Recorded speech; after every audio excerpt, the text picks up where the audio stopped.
Salah satu cabaran besar dalam kehidupan ialah perubahan. Perubahan.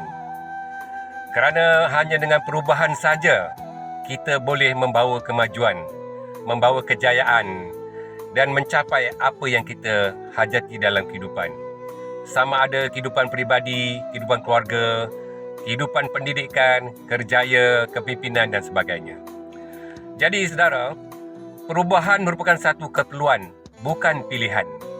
Bagi orang-orang yang nak berjaya, bagi orang-orang yang nak cepat kaya, ya, nak jadi hebat, ya, nak mencapai pencapaian yang tinggi dalam pelajaran, dalam pekerjaan dan sebagainya, bahkan dalam ibadat sekalipun, ya, nak menjadi lebih khusyuk misalnya, ya, kita perlu buat perubahan, ya.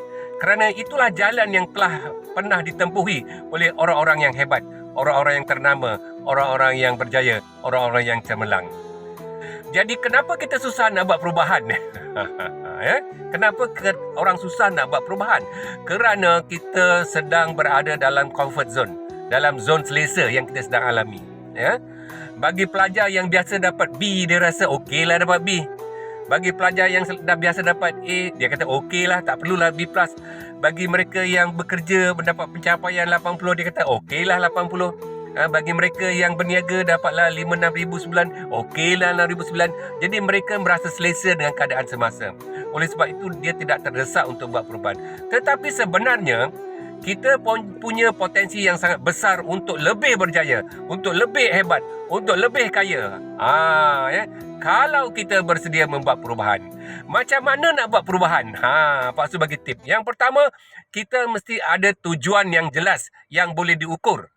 Yang kedua, kita nak ubah apa? Nak ubah sikap ke? Nak ubah modal ke? Nak ubah cara berfikir ke? Nak ubah perangai ke? Dan macam-macam lagi. Yang ketiga, tetapkan jangka masa. Mungkin setahun, 2 tahun, 3 tahun, ya. Dan yang keempat, kita mesti dapat membayangkan apakah hasil akhir yang akan dapat kita capai daripada perubahan yang kita buat itu. Kalau 4 strategi ini boleh kita lakukan, insya-Allah perubahan yang kita buat walaupun kecil mungkin akan membuahkan kejayaan yang besar, dan kita terus membuat perubahan demi perubahan yang positif untuk menjadikan kita lebih berjaya di dunia dan juga di akhirat. Jumpa lagi. Terima kasih.